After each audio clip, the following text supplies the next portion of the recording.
I want to hear something, and I'm like, I don't know what that is. You guys got to peek around that fucking curtain. I speak the way I speak. It's just, I'm not like you. Oh my God, you can't talk about that. Bitch, you stupid bitch. Yes, I can. Whatever. We all have Asperger's here, so like whatever. Like I'm like fucking brain poison. Like a vagina. I'm gonna say based without really getting what the fuck you're even talking about. If you like those riffs, if they make you fucking want to ride.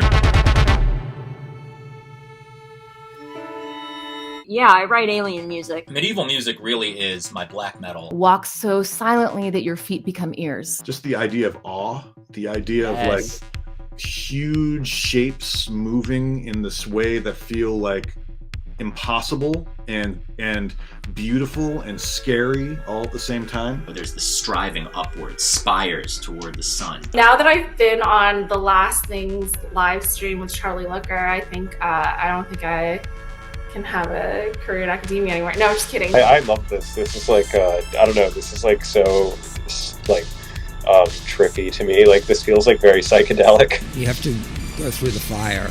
Yeah. The fire of failure. The fire of this isn't working. From the Middle Ages through the Renaissance, immanence versus transcendence. This is something that I'm really into. But it did feel like a portal. That house felt like a portal, for sure. It's not just about the variety of the intervals, but the variety of the relative motion. Death in June and Current 93, Throbbing Gristle, Derek Bailey, Justin Broderick, New York Hardcore, Pauline Oliveros. Black metal is feminine. Real Bataille Hours, Julia Kristeva. Number 1, Morton Feldman. You cannot talk about Feldman's work and Feldman the thinker, Feldman the artist, without talking about his relationship to not just paintings, but to painters. Because one of the things about New Age is that the sounds have to be perfect, like classical music. I didn't know that like the stuff on the Weather Channel was like actual like artists who were like jamming at the time out of the world. You have brainworms, dude. It is psycho shit. What it means to be critical as an artist, I think it means that you don't know. It's very easy to feel like God is completely forsaken all of us. I definitely want to talk about undeadness and what this means to your sort of vision of early music. You have a lot of talks about immortality, monumentalizing composers, and I thought, how could immortality be taken in a much more subjective, problematic way? For example, infant meat. How's that sound? Yeah, you've eaten it. Now I sound like fucking like conspiracy theorist. I'm not Alex Jones, bro, but you're making me. Our country is fucking awesome. I've been flirting with being a communist since I was about 12. You're not an anarchist? No. Yeah, I can tell. Dude, there's gonna be circumcision reparations. No, I don't want to hear about white identity. I'm not interested in that. I'm an inveterate button pusher, but not that big red button. That's funny, man. It's not funny. Maybe it's dark. I don't know. In Deleuzian terms, it slows the line of becoming down to sort of like striated into like identity when it could just be sort of speed of becoming. And it should just be about disidentity. There's no reason to limit the amount of people you can be. Well, I used to jokingly refer to myself as a devil-worshipping free black man in the blues tradition. Because I hate fucking Freemasons, which, by the way, I totally am. Yeah, I was pursuing this idea of evil, shorn of moral shadings, but this idea of do you know what we're talking about? Because I felt it move within me. Most people who are great at art are the worst people alive. Was Frida Kahlo a scumbag, actually? I realized the harm of listening to Burzum. There's nothing to do with that, man. I mean, I know it's just like, I really do want to like it, just to be like, yeah, like I'm up with the new edgy stuff. Coating yourself in coconut oil? Yeah, it's right here. I have it right here. Yeah. For me, it's like Chelsea, Ligeti, Gigi Allen. We're gonna take a little music theory nerd detour. That's a chord, right? One note per syllable. You've got the winds doing these quarter sharp, quarter flat. It's really more about how harmony changes over time, like interlocking Legos of harmony. Every scale degree is this character or this color that has its own unique path back to tonic. The general music literacy of especially modern Americans hinders their ability to actually hear great music. My music being musicians' music, it is by default. And that B goes up to a C. one specific chord change and like the vocal line over it is like just straight up lifted from the Crying Game. Yes, that's exactly, yeah. I didn't even notice that. Good call, bro. Dude, we're crushing it. Right when I listened to that, that was like the first thing that jumped out at me. I was like, what? Is that a gay cadence, man? Is that a cadence? With the pinky, and then this is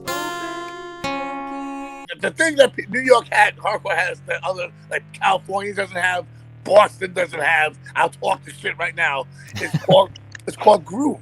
And once I pass 20 hertz, I'm no longer in the domain of periodicity. Well, I am, but I'm perceiving it as a frequency. The idea of stasis and the idea of forward motion. It's margins of difference. Risen above the hellscape of modernity. There's something self-sacrificial about being willing to make yourself ridiculous for art. just building something up and then just self-immolating by just saying a bunch of dumb shit. I am alone in this belief. Okay, so I'm like out on a fucking limb here, but like I think that there's a utility for shit that's just fucking whack, man. It's just like that's just like what this is nothing. Like what do you do? Language is like 1024 by 768 and reality is like HD. Alexander Dugin is actually like a really good model for queer theory and for post-colonial theory. Queer literature, particularly like expressing ideas of a distinct and massive power imbalance, which is sometimes enjoyed between people. Parallels between Mishima and Cool Keith. I'm inspired by Mishima, like in the way that he's like a guy. He's kind of like a Ken doll, and how he like puts on like different uniforms and like different, like costumes. And so like there's like astronaut Ken, there's like Sailor Ken. What the fuck is woke art? Like what? I know. What are you talking about? Like my chapbook could be interpreted as woke art. Oh, I'm writing a poem about Achilles. That's based. I'm writing a poem about my Chinese grandmother. That's woke. I know, it's so true. I know. That dichotomy is like totally false. It makes no sense. Absolutely. It just never ends, man. People get afraid of making music that like only for a small number of people, I think. I don't have a problem with pop music. I really don't. I have a problem when people say that it's like oppressed or the minority, because it's not. It's actually it's the hegemony, right? The hegemonic music is not classical music. The word avant-garde, it's really, I don't hear it a lot now. I have to make it known that like the KO record Plastic House on Base of Sky that came out in 2016 but was created in 2015 is like one of the first hyperpop records. I guess sometimes I would say that I'm making transgressive art, but I'm like the pendulum swinging the other way. Like I feel like the real transgression is to make it beautiful. Like the norm is just the ugly shit. Because look, John Coltrane did say one thought causes a million vibrations. You know when it's in tune by shimmers in the air. Like it's not, you never listen for just one thing. It's never just a voice. It's like the relationships that are being created. And those are the things that I think really can create emotional experiences, create the trance, create the yoga, create the mystical experience. It ends with pastrami. The only thing worth pursuing is good faith communication between each other.